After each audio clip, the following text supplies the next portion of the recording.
Hello everyone, welcome to my YouTube channel universe is unique. आप सभी का मेरे यूट्यूब चैनल पर बहुत बहुत स्वागत है। आज है ट्यूसडे, अक्टूबर 10, 2023। इंग्लिश वोकेबलरी में word of the day is consequently. Consequently की स्पेलिंग है CONSEQUENTLY। कंसिक्वेंटली का मीनिंग होता है फलस्वरूप, एज अ रिजल्ट, इफेक्ट और outcome. Therefore the word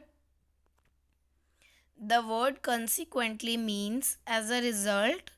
therefore consequently is usable at the start of sentence that states the result of previously described action।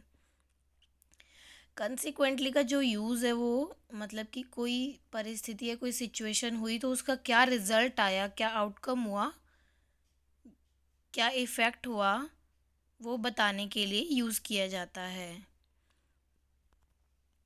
As a result of कि उस चीज़ का ये result आया। Effect यानी कि उस चीज़ का ये प्रभाव हुआ। आउटकम, ये आउटकम आया। देयरफॉर का मतलब इसलिए। जैसे हम अपने आंसर्स लिखते हैं ना, तो आंसर्स के एंड में लिख देते हैं कंसिक्वेंटली कि इस वजह से ये हुआ।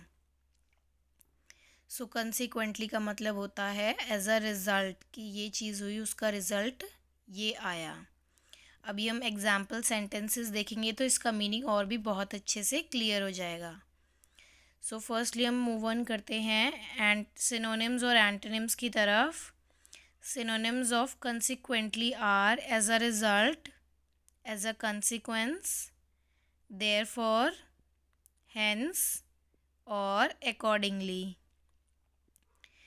Antonyms of consequently are nevertheless, however, nonetheless, regardless।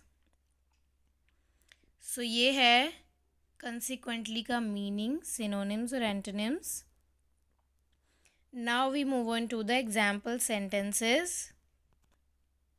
First sentence is she did not work hard enough and consequently failed the exam। यानी कि उसने एग्ज़ाम्स के लिए मेहनत नहीं की थी, जिस वजह से कंसिक्वेंटली यानी कि परिणाम स्वरूप वो एग्ज़ाम में फ़ेल हो गई। तो इस सेंटेंस में बताया गया है कॉज एंड इफ़ेक्ट। कॉज क्या हुआ कि उसने पढ़ाई नहीं की, वर्क हार्ड नहीं किया, जिस वजह से उसका इफ़ेक्ट क्या हुआ, वो एग्ज़ाम में फ़ेल हो गई। तो कंसिक्वेंटली जो है वो कॉज एंड इफ़ेक्ट बताता है किसी भी सेंटेंस में या कोई स्टोरी में जब ये वर्ड यूज़ किया जाता है। Second sentence is I was worried and consequently I could not concentrate.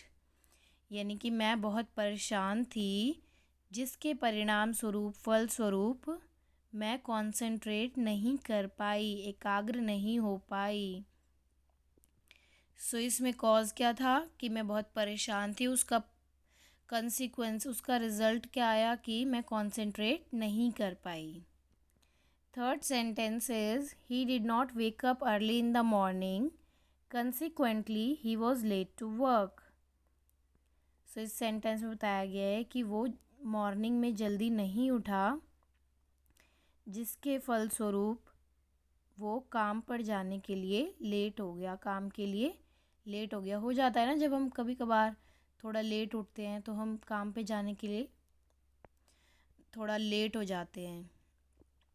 सो इस सेंटेंस में वही बताया गया है। कॉज क्या हुआ कि वो लेट उठा और उसका इफ़ेक्ट क्या हुआ कि वो लेट काम पर गया।